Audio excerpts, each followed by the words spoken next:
Hello dear student, आज का जो हमारा टॉपिक है ट्रांसवर्स वाटर वेव।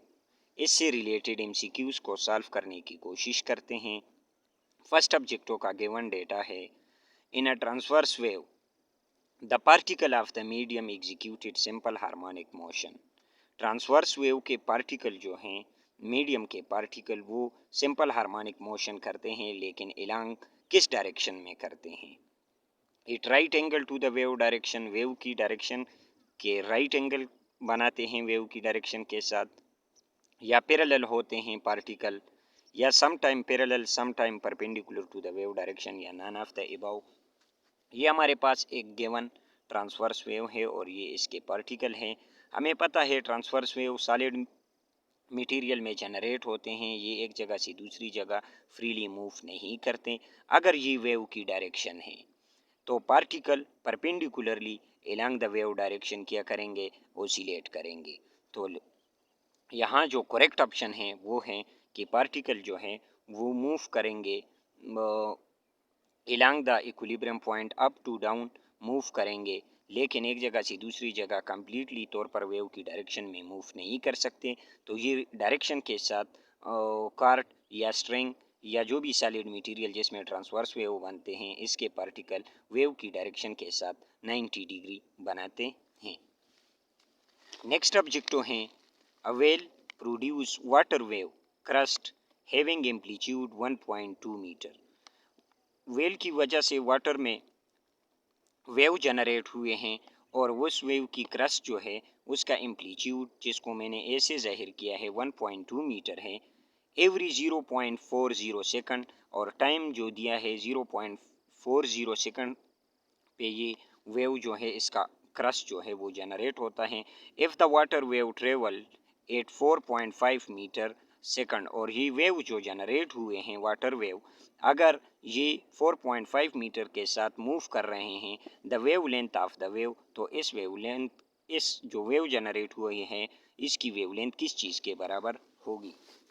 तो सबसे पहले हमने यहाँ इक्वेशन यूज़ किया v equals to F lambda. यहाँ तो फ्रीक्वेंसी नहीं दी है, तो हमें पता है frequency is inversely proportional to time. यहाँ से हमने टाइम की वैल्यू निकाली और इस इक्वेशन में पुट किया, lambda equal to V by F, lambda is equal to V by F. और इसको जब हमने लेमडा वी बाई एफ और 1/f हमारे पास टी के बराबर हैं, तो यहाँ जब हमने वी और टी की वैल्यू पुट की तो हमारे पास इस ऑब्जेक्टिव का करेक्ट आंसर आया 1.8 meter after the calculation. Further MCQs हैं ट्रांसवर्स वेव वाटर वेव के से रिलेटेड।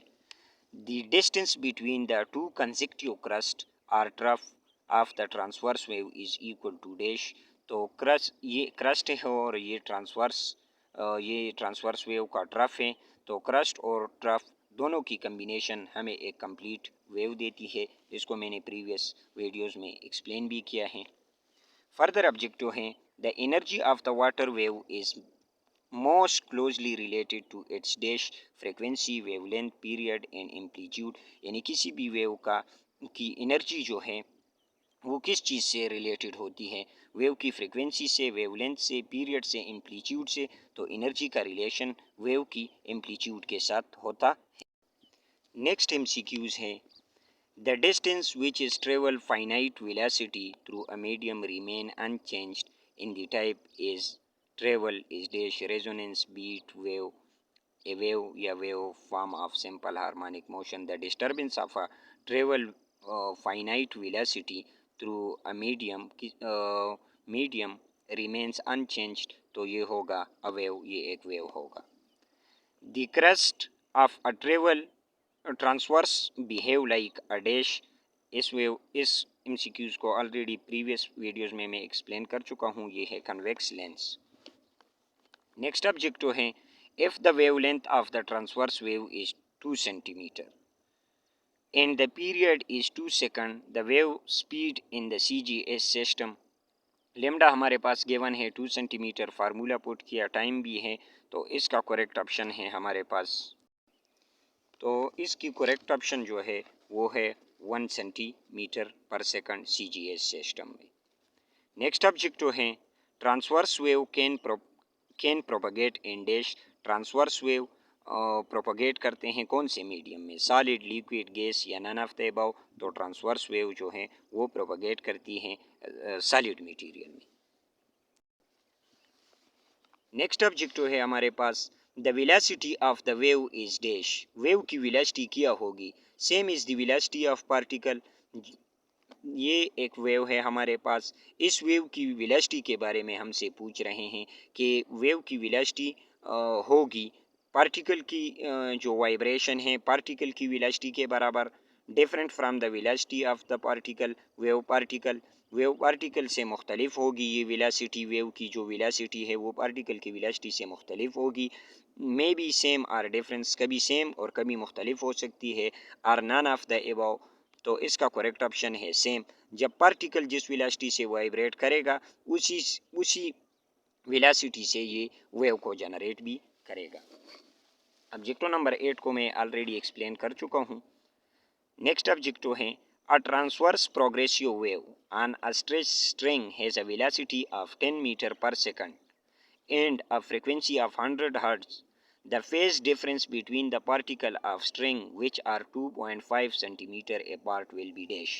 ऑब्जेक्टिव में हमें से पूछ रहे हैं कि एक वेव है जिसकी वेलोसिटी 10 मीटर पर सेकंड है, फ्रीक्वेंसी 100 हर्ट्ज है और between the particle of the phase difference जो है यानी डी जो है वो है 2.5 सेंटीमीटर। तो हमें कहते हैं कि पाई रेडियन में इसकी वेवलेंथ को फाइंड करें। तो सबसे पहले हमने वेवलेंथ फाइंड की। वेवलेंथ फाइंड करने के लिए हमने V/F वाला फार्मूला यूज़ किया, वो हमारे पास आ गया 10 मीटर, यानी वेलोसिटी हमारे पास थी 10 और फ्रीक्वेंसी थी हमारे पास 100। तो वेवलेंथ हमारे पास 10 मीटर नहीं है, वेवलेंथ हमारे पास आ गया 0.10 मीटर, यानी 10 डिवाइडेड बाय 100 करके ये आ गया। अब इसको इस फार्मूले में पुट किया। फेज डिफरेंस के लिए फार्मूला है 2 पाई divided by wavelength multiplied by phase difference D. तो डी की वैल्यू हमने 2.5 पुट की और लेमडा की वैल्यू 0.10 मीटर की। तो हमारे पास जो फेज डिफरेंस आया वो है 5/2। नेक्स्ट ऑब्जेक्टिव है, mechanical wave on the surface of a liquid are dash. किसी भी लिक्विड, ये हमारे पास वाटर्स के ऊपर जनरेट होने वाले सर्कुलर फॉर्म में जो वेव है ये हमारे पास किस फॉर्म में होंगे, transverse wave, longitudinal, both of the above, none of the above. तो ये हमारे पास वाटर वेव तो हमारे पास लॉन्गिट्यूडनल होते हैं, लेकिन mechanical wave on the surface वो कह रहे हैं जो एनर्जी ट्रांसफ़र हो रही है वो हमारे पास होगा, यहाँ से यहाँ तक जो वेव एनर्जी ट्रांसफ़र करेगी वो हमारे पास ट्रांसवर्स वेव की फॉर्म में होगी।